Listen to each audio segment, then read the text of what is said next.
how it's made. Metal pawn chess piece. It is the numerous piece in the game of chess and also the weakest. Made from CNC lathe machine. Want to know more about it? Let's find out.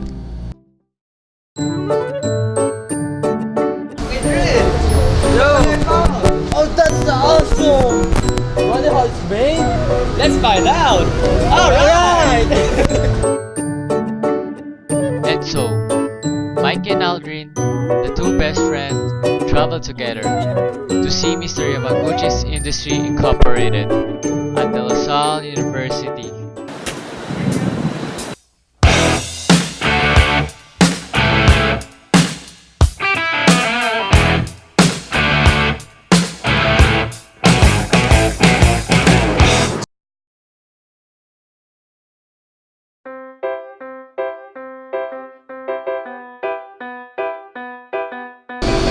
We are now at Yamaguchi Trading Incorporated.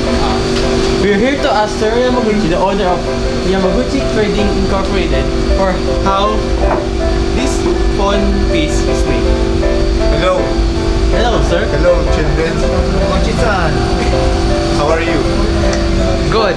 Oh, Mr. Yamaguchi, I heard you're the man to look for when talking about machining this metal pawn. Hi. Yes. Wait. Come. I will show you.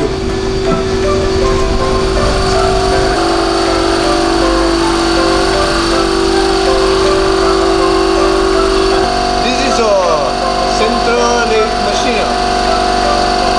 Right? Get it? Yes. Basic lathe machine. This is before CNC machine. Now I'll show you the basic parts of a lathe machine. Alright! This is a headstock.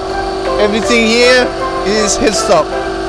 Where we have main spindle where you put your workpiece, and the main difference between lathe machine and milling machine is lathe machine, the workpiece spins around, while the milling machine, the cutting tool spins around. Okay?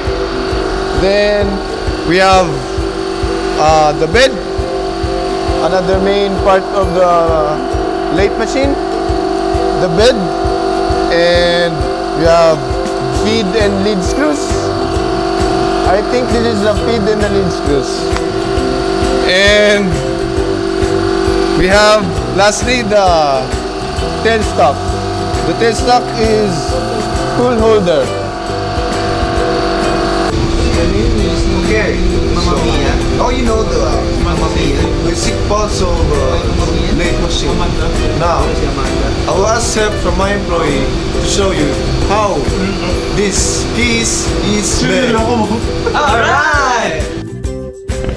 Hi, I'm the worker of Mr. Yamaguchi, and today I will show you how the metal pawn chess piece is made.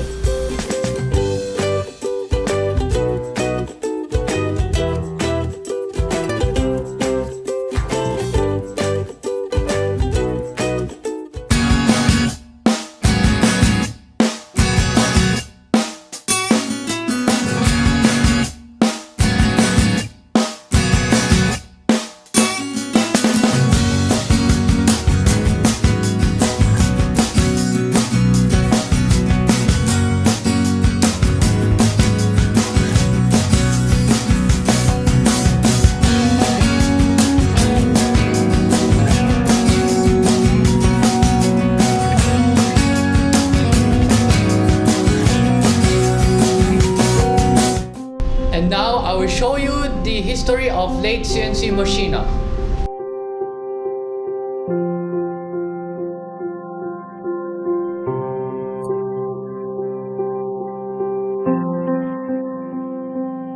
The lathe is an ancient tool, dating at least in ancient Egypt and known to be used in Assyria and ancient Greece.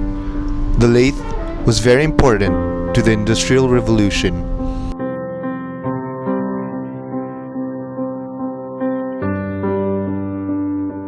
An important early lathe in the UK was the horizontal boring machine that was installed in 1772 in the Royal Arsenal in Woolwich. It was horse-powered and allowed for the production of much more accurate and stronger cannon used with success in the American Revolutionary War in the late 18th century. One of the key characteristics of this machine was the workpiece was turning as opposed to the tool, making it technically a lathe machine. Henry Maudslay, who later developed many improvements to the lathe, worked at the Royal Arsenal from 1783, being exposed to this machine in the Verbruggen workshop.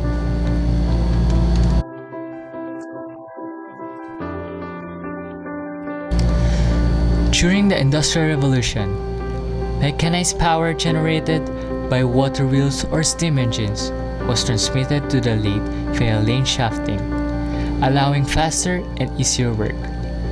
Metalworking lathes evolved into heavier machines with thicker, more rigid parts.